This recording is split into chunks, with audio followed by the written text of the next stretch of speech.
நமது மெய்ப்பரும் நமது மீட்பரும் நமது ஆண்டவருமாகிய இயேசு கிறிஸ்துவில் பிரியமான உறவுகளே, நாள்தோறும் வத்திக்கான் வானொலி நிகழ்ச்சிகளை அருள் ஒளி இணையதளம் வழியாக உங்களுக்கு நாங்கள் ஒளிபரப்புகின்றோம். உங்களுக்காக தொகுத்து வழங்குபவர் உங்கள் அன்பு சோதரன் பேசாலை தாஸ்.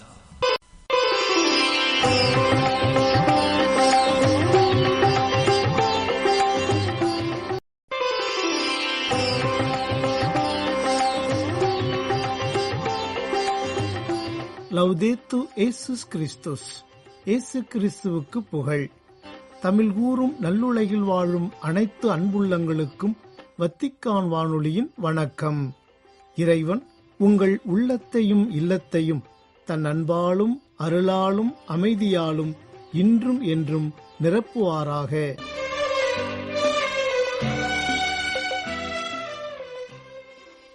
அன்பு நேயர்களே, வத்திக்கான் வானொலி இன்று உங்களுக்கு வழங்கவிருப்பவை தடம் தந்த தகைமை, நேர்காணல் மற்றும் செய்திகள்.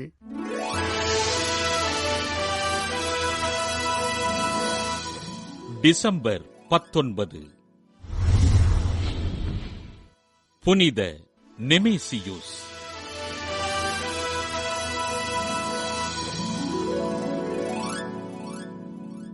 எகிப்து நாட்டில் வாழ்ந்த இறைபக்தி நிறைந்த குடும்பத்தில் பிறந்தார் நெமேசியுஸ். சிறுவயது முதலே இறைபக்தியோடு விளங்கிய நெமேசியுஸ் மானுடவியலில் புலமை பெற்றவராக விளங்கினார். சிறந்த கிறிஸ்துவ தத்துவ ஞானி என்றழைக்கப்பட்ட இவர் மனிதனில் இயல்பான இயற்கை பண்புகள் என்ற நூலினை எழுத, இந்நூல் கிரேக்க அராபிக் தத்துவங்களுக்கு அடிப்படையாக விளங்கியது. பிளேட்டோவின் தத்துவத்தினை அடிப்படையாக கொண்டு கடவுள் நம்மை எப்படி பராமரிக்கிறார் என்பதனை போதனை செய்த நெமேசியுஸ் கிறிஸ்தவ விழுமியங்களை மக்களுக்கு எடுத்துரைத்து மக்களை கிறிஸ்தவ விசுவாசத்தில் உறுதிப்படுத்தினார். அலெக்சாந்திரியா பகுதி மக்களுக்கு ஆண்டவரை அறிவித்ததால் பேரரசன் தீசியூசினால் திருட்டு பட்டம் சுமத்தப்பட்ட நெமேசியுஸ் கைது செய்யப்பட்டு சிறையில் அடைக்கப்பட்டார். சிறையில் கடுமையாக துன்புறுத்தப்பட்ட நெமேசியுஸ் தான் குற்றம் செய்யவில்லை என்பதை நிரூபணம் செய்து விடுதலை பெற நெமேசியுஸ் கிறிஸ்தவர் என்பதால் நீதிமன்றம் இழுத்துச் செல்லப்பட்டார். நீதிமன்றத்தில் கிறிஸ்துவினை மறுதலிக்க மறுத்த நெமேசியுஸ் கொலைக்களம் இழுத்துச் செல்லப்பட்டு உயிரோடு எரித்து படுகொலை செய்யப்பட்டார். நெமேசியுஸின் உறுதியினை கண்ட நீதிமன்ற காவலர்களான ஹெரோன், ஆர்செனியுஸ், இசிதோர் மற்றும் டயோகோரஸ் நால்வரும் கிறிஸ்தவர்களாக மனம் திரும்ப, நால்வரும் பேரரசன் தீசியூசினால் தலை வெட்டப்பட்டு கொலை செய்யப்பட்டார்கள். அலெக்சாந்திரியா பகுதி மக்களுக்கு ஆண்டவரை அறிவித்து கிறிஸ்தவர் என்பதற்காக படுகொலை செய்யப்பட்ட நெமேசியுஸினை திரு அவை புனிதராக உயர்த்தியது. புனித நெமேசியுஸ் திருவிழாவினை கொண்டாடுகின்ற நாம் ஆண்டவரின் கட்டளைகளை கடைபிடித்து உண்மையான கிறிஸ்தவர்களாக வாழ ஆண்டவரிடம் ஜெபிப்போம்.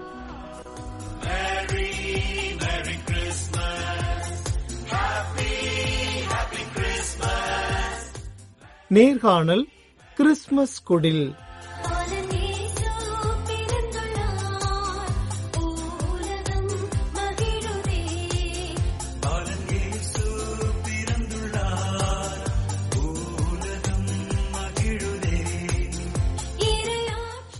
நேயர்கள் அனைவருக்கும் என் அன்பான வணக்கம்.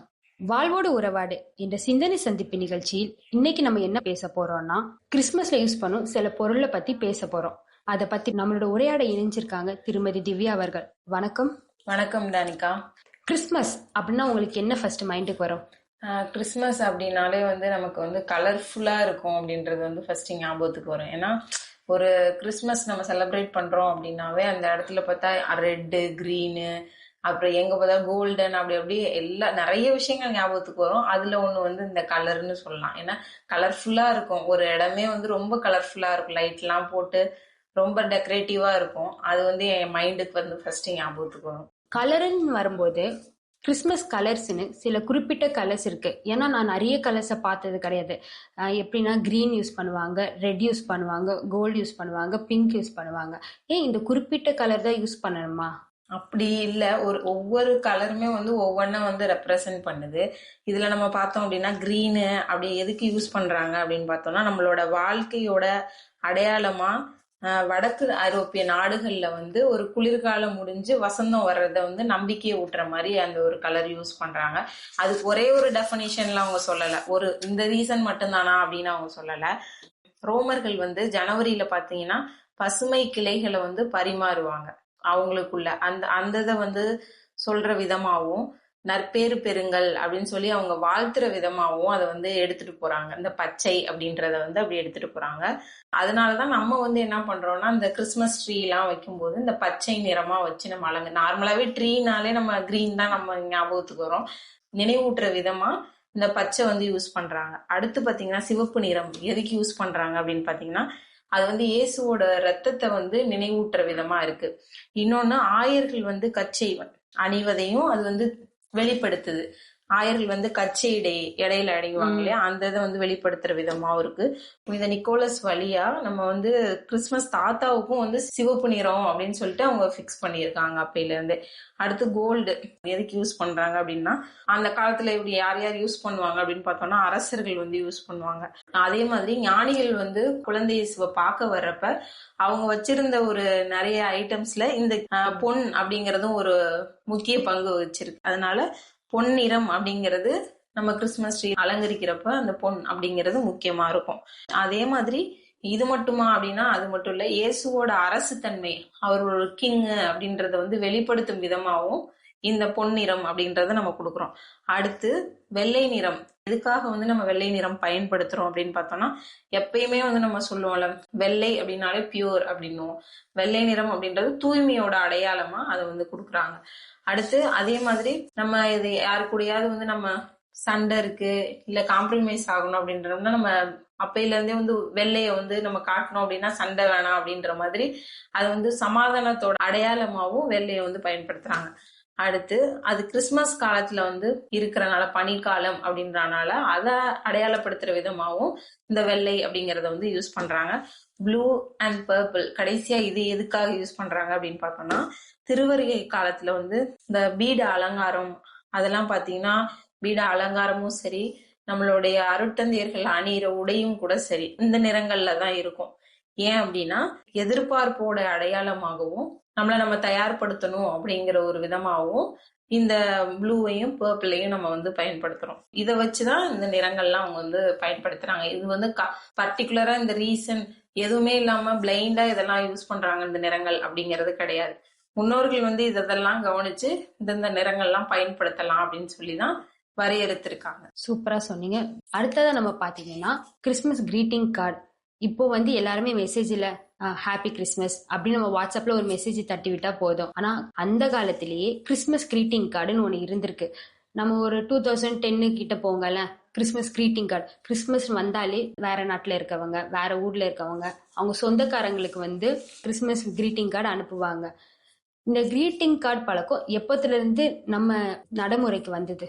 அது கிறிஸ்துமஸ் கிரீட்டிங் கார்டுன்னு பாத்தீங்கன்னா, இது முன்னா கிறிஸ்து பிறப்புக்கு பின் 1843 இருந்தே இது இருந்திருக்கு. இங்கிலாந்துல பாத்தீங்கன்னா சர் ஹென்றி கோல் அப்படிங்கிறவர் தனது நண்பர் ஜான் கால்கோட் ஹொர்சி அப்படின்றவருக்கு முதலா ஒரு வாழ்த்து அட்டையை கிரீட்டிங் கார்டை அனுப்புறாரு.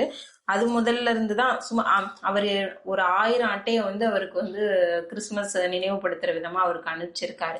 அதுல இருந்துதான் இந்த கிரீட்டிங் கார்டு அப்படின்ற ஒரு நடைமுறையே தொடங்கியிருக்காங்க. அந்த வாழ்த்து அட்டையில என்னென்ன இருந்துச்சு அப்படின்னு பாத்தீங்கன்னா, இயேசுவோட பிறப்பு, அப்புறம் பெத்லஹேமோட அந்த ஸ்டாரை மென்ஷன் பண்ற மாதிரி, அப்புறம் வான தூதர்கள் இருக்க மாதிரி, இது எல்லாமே அந்த கிரீட்டிங் கார்டுல வந்து இருந்திருக்கு. அடுத்ததான் வந்து இந்த மெரி கிறிஸ்மஸ் அப்படின்ற வார்த்தை எங்க இருந்துச்சு அப்படின்னு பாத்தீங்கன்னா, அதே மாதிரிதான் கிபி 1543 ஆண்டுல வந்து ஆயர் ஜான் பிஷர் அப்படின்றவர் வந்து தாமஸ் குரோம்வேலுக்கு வந்து எழுதிய கடிதத்துல வந்து முதலா மேரி கிறிஸ்மஸ் அப்படின்னு சொல்லி எழுதி அனுப்புறாரு. அதுல இருந்துதான் இந்த வார்த்தையும் வந்து பழக்கமா இருக்கு. மேரி கிறிஸ்மஸ் அப்படின்ற வார்த்தை வந்து அவருடைய நண்பருக்கு வந்து ஜான் பிஷர் அப்படின்ற ஆயர் வந்து அவருடைய நண்பருக்கு எழுதிய கடிதத்துல குறிப்பிட்டதுல இருந்துதான் இதுவும் நடைமுறைக்கு வந்திருக்கு. அடுத்ததா பாத்தீங்கன்னா, இது உலகம் ஃபுல்லா பர்டிகுலர் பர்சனுக்கு நடந்த ஒரு விஷயம். இவங்க அவங்க ஃப்ரெண்டுக்கு எழுதின கிரீட்டிங் கார்டா இருக்கட்டும், இந்த மேரி கிறிஸ்மஸ் அப்படின்ற வார்த்தையாகட்டும், இது உலகம் ஃபுல்லா எப்படி பரவுச்சு அப்படின்னு பாத்தீங்கன்னா, 1843 ஆண்டுல சார்லஸ் டிக்கின்ஸ் அப்படின்றவரு எழுதிய கிறிஸ்மஸ் கேரல் அப்படின்ற புத்தகத்துல வந்து மேரி கிறிஸ்மஸ் அப்படின்ற வார்த்தை வந்து ரொம்ப அதிகமா பயன்படுத்தியிருக்காங்க. இத பயன்படுத்தினது மூலமா இந்த வார்த்தை வந்து நம்ம பழக்கமாக்கிருச்சு, எல்லாருக்குமே வந்து பரவ ஆரம்பிச்சிருச்சு, அதிகமா பயன்படுத்த ஆரம்பிச்சிட்டாங்க.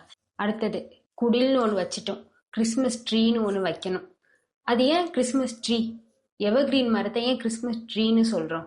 இப்ப இருக்க கிறிஸ்மஸ் ட்ரீ எல்லாம் நார்மலா பாத்தீங்கன்னா நிறைய லைட்ஸ் இருக்கும், நிறைய கலர் பேப்பர்ஸ் இருக்கும், அதுல ஸ்டார் இருக்கும்.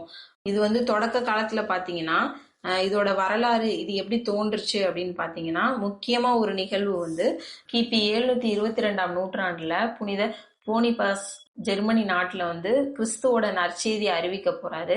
அப்ப அங்குள்ள மக்கள் என்ன பண்றாங்கன்னா, ஒரு கருவாளி மரம் அப்படின்னு சொல்லிட்டு அதுக்கு முன்னாடி ஒரு சிறுவனை வந்து பலியிட வந்து தயாரா இருக்காங்க. அப்ப என்ன நடக்குதுன்னு பாத்தீங்கன்னா, கோவத்தோட வந்து அந்த வழிபாட்டை போய் தடுத்து சிறுவனையும் காப்பாத்துறாரு. அப்புறம் பின்னால என்ன ஆகுது அப்படின்னா, அந்த கருவாளி மரத்தை வெட்ட ஆரம்பிச்ச போது அதோட அடிப்பாகத்துல இருந்து தேவதாரு அப்படிங்கிற மரம் வந்து துளிர் விடுது. அந்த மரத்தை வெட்டினோடனே தேவதாரு அப்படிங்கிற மரம் வந்து துளிர் விடுது. அப்ப அந்த மக்கள் என்ன பண்றாங்க, எப்படி வெட்டின மரத்துல இருந்து எப்படி வந்து வருது அப்படின்னு சொல்லிட்டு மலைத்து போறாங்க. என்ன எப்படி இது பாசிபிள் அப்படின்ற மாதிரி மலைச்சு போறாங்க. அப்ப வந்து என்ன பண்றாரு, இந்த புனித போனிபாஸ் அப்படிங்கிறவரு அந்த தேவதாரு மரத்தை வந்து கிறிஸ்துவோட அடையாளமா அதை வந்து அறிவிக்கிறாரு. இப்படிதான் வந்து அந்த கிறிஸ்துமஸ் ட்ரீ வந்து நமக்கு எல்லா குடிலையும் அலங்கரிக்க ஒரு முக்கிய காரணமா இருந்தது இந்த ஒரு நிகழ்வு தான். இது எப்படி இந்த நம்மளோட இப்போ உள்ள கலாச்சாரத்துக்கு எப்படி வந்தது? இப்போ எப்படி வந்துச்சு பாத்தீங்கன்னா, ஜெர்மனில வந்து புதிய வீடு கட்டுப்பவர்கள் வந்து பசுமையான மரத்தை வெட்டி அதை அலங்கரிச்சு வீட்டின் தளத்துல வந்து அதை வச்சு அப்படி வந்து கிறிஸ்துமஸ் ட்ரீயை வந்து கொண்டு வந்திருக்காங்க. எஸ்தோனியால வந்து கிபி 1441 கிறிஸ்துமஸ் மரம் வந்து முதலா வந்து அலங்கரிக்கப்பட்டுச்சு. லாவியால வந்து கிபி 1510 வந்து கிறிஸ்துமஸ் மரம் வந்து அலங்கரிக்கிறது வந்து ஸ்டார்ட் பண்ணிருக்காங்க. மார்ட்டின் லூதர் கிங் வந்து இங்கிலாந்துல இருந்தப்ப இந்த கிறிஸ்துமஸ் மரத்தை வந்து வீட்டுக்குள்ள ஃபர்ஸ்டா கொண்டு வராரு. 16ஆம் நூற்றாண்டுல மார்ட்டின் லூதர் என்ன பண்றாரு அப்படின்னா, முதலா தன்னோட வீட்டுக்கு வந்து கிறிஸ்துமஸ் மரத்தை வந்து அலங்கரிக்க கொண்டு வராரு. ஒருத்தர் வீட்டுல நடந்த ஒரு விஷயம் எப்படி பிரபலமாச்சு அப்படின்னு பாத்தீங்கன்னா, 1840 இருந்து 1850 இந்த காலகட்டத்துல இங்கிலாந்துல ராணி விக்டோரியா மற்றும் இளவரசர் ஆல்பர்ட் அவங்க வந்து என்ன பண்றாங்கன்னா, கிறிஸ்துமஸ் மரத்தை அரச குடும்ப வழியாக பிரபலமாக்கினார்கள். மின் விளக்குகள் அப்புறம் இந்த கிறிஸ்துமஸ் மரத்துல வந்து பொருத்துறதெல்லாம் எப்படி வந்துச்சு அப்படின்னு பாத்தீங்கன்னா, 1880 வந்து தாமஸ் ஆல்வா எடிசன் வந்து மின் விளக்கை கண்டுபிடிக்கிறாரு. அப்போ வந்து அந்த காலகட்டத்துல 1882 அவர்கிட்ட பணியாற்றிய எட்வர்ட் ஜான்சன் வந்து முதன்முறையா அந்த கிறிஸ்துமஸ் மரத்துல வந்து இந்த மின் விளக்குகளை வைக்கலாம் அப்படின்னு சொல்லிட்டு அவர் ஒரு பிளான் போட்டு, அதுக்கப்புறம் அப்படி வந்ததுதான் இந்த கிறிஸ்துமஸ் ட்ரீல மின் விளக்குகள் பயன்படுத்தினது. நம்ம நினைப்போம், என்னடா ஒரு ட்ரீ தானே, அதுல ஒவ்வொரு இதுக்கும் இப்படியா அப்படின்ற மாதிரி நம்ம யோசிப்போம். அதுல விளக்கு ஏன் வச்சாங்க, ரெட் ஏன் வச்சாங்க, கிரீன் ஏன் வச்சாங்க அப்படின்னு ஒவ்வொன்றுக்குமே வந்து அவங்க காரணத்தோட தான் வந்து அப்பையில இருந்தே அதை வந்து ஒரு முறையா வந்து ஃபாலோ பண்ணியிருக்காங்க. ஒவ்வொரு நிறமும் ஒவ்வொரு வாழ்த்தும் ஒவ்வொரு அடையாளமும் ஆழமான அர்த்தத்தை கொண்டு இருக்குது. இந்த அர்த்தத்தை நம்மளுக்கு இன்னைக்கு சிறப்பா நம்மளுக்கு தெளிவா கூறிய திருமதி திவ்யா அவருக்கு நன்றி. வத்திக்கான் நேயர்களுக்கு எனது இனிய கிறிஸ்துமஸ் தின நல்வாழ்த்துக்கள். அன்பு நேயர்களே, இதுவரை நீங்கள் கேட்டு மகிழ்ந்தது கிறிஸ்துமஸ் குடில் பற்றிய சிறப்பு நேர்காணல்.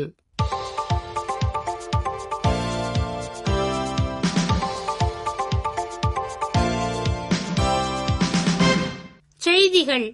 அமைதியை ஏற்படுத்துவது ஒரு சிறந்த கத்தோலிக்க செயலாகும்.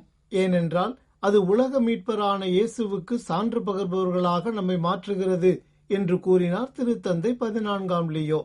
டிசம்பர் 19 வெள்ளியன்று இத்தாலிய கத்தோலிக்க இயக்கத்தின் குழந்தைகளை திருப்பியிடத்தில் சந்தித்த போது அவர்களிடம் இவ்வாறு கூறிய திருத்தந்தை, அமைதி என்பது உண்மையிலேயே இதயத்தில் மட்டுமே காணப்படும் ஒரு கொடை என்றும் தெரிவித்தார். வியக்கத்தின் இவ்வாண்டு கருப்பொருளான அனைவருக்கும் இடமுண்டு என்பதை எடுத்துக்காட்டிய திருத்தந்தை, இயேசு அனைவரையும் வரவேற்கிறார் என்பதை அவர்களிடம் எடுத்துரைத்தார். உண்மையான அமைதி என்பது மோதல் இல்லாததை விட உயர்வானது என்றும் அது நட்பையும் நீதியையும் அடிப்படையாக கொண்டது என்றும் விளக்கி காட்டினார் திருத்தந்தை. கிறிஸ்து பிறப்பு விழாவிற்கு முன்பு யாரிடமாவது ஒப்புரவு செய்து கொள்ளுமாறும், அமைதியை இதயபூர்வமான கொடையாகவும் கத்தோலிக்க நம்பிக்கையின் முக்கிய வெளிப்பாடாகவும் வடிவமைக்குமாறும் அவர்களுக்கு அழைப்பு விடுத்து தனது உரையை நிறைவு செய்தார் திருத்தந்தை. இத்தாலிய வேலைவாய்ப்பு ஆலோசகர்கள், குறிப்பாக குழந்தைகள் அல்லது பராமரிப்பு பொறுப்புகளை கொண்டவர்கள், மக்களையும் குடும்பங்களையும் பணியின் மையத்தில் கொள்ள வேண்டும் என்று வேண்டுகோள் ஒன்றை விடுத்துள்ளார் திருத்தந்தை 14ஆம் லியோ. டிசம்பர் 18 வியாழக்கிழமையன்று இத்தாலிய வேலைவாய்ப்பு ஆலோசகர்கள் சங்கத்தின் தொழில்முறை பதிவேடு நிறுவப்பட்ட 60வது ஆண்டு நிறைவை முன்னிட்டு திருப்பீடத்தில் அதன் ஆலோசகர்களை சந்தித்த போது இவ்வாறு கூறினார் திருத்தந்தை. லாபமோ அல்லது சந்தை காரணிகளோ அல்ல, மனித மாண்பே பணியிட முடிவுகளை வழிநடத்த வேண்டும் என்று அவர்களிடம் வலியுறுத்தி கேட்டுக்கொண்டார் திருத்தந்தை. முதலாளிகளுக்கும் ஊழியர்களுக்கும் இடையில் நடுநிலையாளர்களாக ஆலோசகர்களின் பங்கை எடுத்துரைத்த திருத்தந்தை, அதிகப்படியான அதிகாரத்துவம் அல்லது பற்றின்மைக்கு எதிராகவும் அவர்களை எச்சரித்தார். மேலும் தொழிலாளர்களுடன், குறிப்பாக மிகவும் வலுக்குறைந்தவர்களுடன் நெருக்கமாக இருக்குமாறு அவர்களை கேட்டுக்கொண்டு அவர்களுக்கு தனது ஆசீரையும் வழங்கி தனது உரையை நிறைவு செய்தார் திருத்தந்தை. கடவுளின் உடனிருப்பில் ஒவ்வொரு நாளும் வாழ்வதன் மகிழ்ச்சியை சகோதரர் லாரன்ஸ் அவர்கள் நமக்கு கற்பிக்கிறார் என்று கூறியுள்ளார் திருத்தந்தை 14ஆம் லியோ. டிசம்பர் 18 வியாழனன்று பிரான்ஸ் நாட்டு கார்மேல் துறவற சபை சகோதரர் லாரன்ஸ் அவர்கள் எழுதிய இறைவனின் உடனிருப்பை உணரும் பயிற்சி என்ற நூலின் புதிய பதிப்பிற்காக எழுதியுள்ள அணிந்துரையில் இவ்வாறு கூறியுள்ளார் திருத்தந்தை. இது தனது சொந்த ஆன்மீக வாழ்க்கையை ஆழமாக மாற்றியமைத்த ஒரு நூல் என்று குறிப்பிட்டுள்ள திருத்தந்தை, ஒவ்வொரு எண்ணத்திலும் செயலிலும் இறைவேண்டல், ஆராதனை மற்றும் அன்பின் மூலம் கடவுளின் உடனிருப்பை தொடர்ந்து வாழ்வதன் புனிதத்துவத்திற்கு ஓர் எளிய ஆனால் சவாலான பாதையை கற்பிக்கிறார் சகோதரர் லாரன்ஸ் என்று விளக்கியுள்ளார். மேலும் இந்த பாதைக்கு வெளிப்புற நடத்தைகளால் மட்டுமல்ல, கிறிஸ்துவின் மனநிலையையும் உணர்வுகளையும் பகிர்ந்து கொள்ளும் நோக்கத்துடன் கூடிய ஆழ்ந்த மனமாற்றம் தேவைப்படுகிறது என்று கூறியுள்ளார். இந்த ஆன்மீகம் என்பது இறை ஒன்றிப்பு நெறியாளர்களுக்கு மட்டுமானதல்ல, மாறாக அனைவராலும் அடையக்கூடியதென்றும், ஏனெனில் இது அன்றாட வாழ்வில் சாதாரண பணிகளை நிறைவேற்றுவதன் வழியாக அடையக்கூடிய ஒன்றாகும் என்று தெரிவித்துள்ளார் திருத்தந்தை. ஒரு பொதுநிலையினர் உட்பட 12 பேருக்கு அருளாளர் பட்டம் வழங்க ஒப்புதல் அளித்துள்ளதுடன் மேலும் 3 நபர்களின் வீரத்துவ பண்புகளை ஏற்றுக்கொண்டார் திருத்தந்தை 14ஆம் லியோ. டிசம்பர் 18 வியாழக்கிழமையன்று புனிதர் பட்ட படிநிலைகளுக்குரிய திருப்பீடத்துறையின் தலைவர் கர்தினால் மார்செல்லோ செமராரோ அவர்களை சந்தித்த போது விசுவாசத்திற்காக உயிர் நீத்த 12 புதிய அருளாளர்கள் தொடர்பான ஆணைகளை வெளியிடுவதற்கு ஒப்புதல் அளித்தார் திருத்தந்தை. மேலும் இத்தாலியைச் சேர்ந்த தூய ஆவியார் சபையின் துறவிகளான சகோதரர் பெரார்டோ அடோனா மற்றும் சகோதரி டொமினிகா கேத்ரினா ஆகியோரையும், இந்திய அருள்பணியாளர் ஜோசப் பஞ்சிக்காரன் ஆகியோரையும் வணக்கத்துக்குரியவர் என அறிவித்துள்ளார் திருத்தந்தை. ஏழைகள், நோயாளர்கள் மற்றும் ஓரங்கட்டப்பட்ட மக்களுக்கு அவர்கள் ஆற்றிய சேவையில் வெளிப்பட்ட வீரத்துவ பண்புகளை ஏற்றுக்கொண்டு இந்த ஒப்புதலை வழங்கியுள்ளார் திருத்தந்தை. 1936 முதல் 1937 வரை இடம்பெற்ற ஸ்பானிய உள்நாட்டு போரின் போது கத்தோலிக்கர்களுக்கு எதிராக நடந்த அடக்குமுறையில் கொல்லப்பட்ட 11 ஸ்பானிய அருள்பணித்துவ மாணவர்கள், ஓர் அருள்பணியாளர் மற்றும் ஓர் பொது நிலையினர் ஆகியோர் மறைசாட்சிகளாக அறிவிக்கப்பட்டனர். இத்துடன் வத்திக்கான் வானொலியின் தமிழ் ஒலிபரப்பு நிறைவு பெறுகின்றது. வணக்கம்.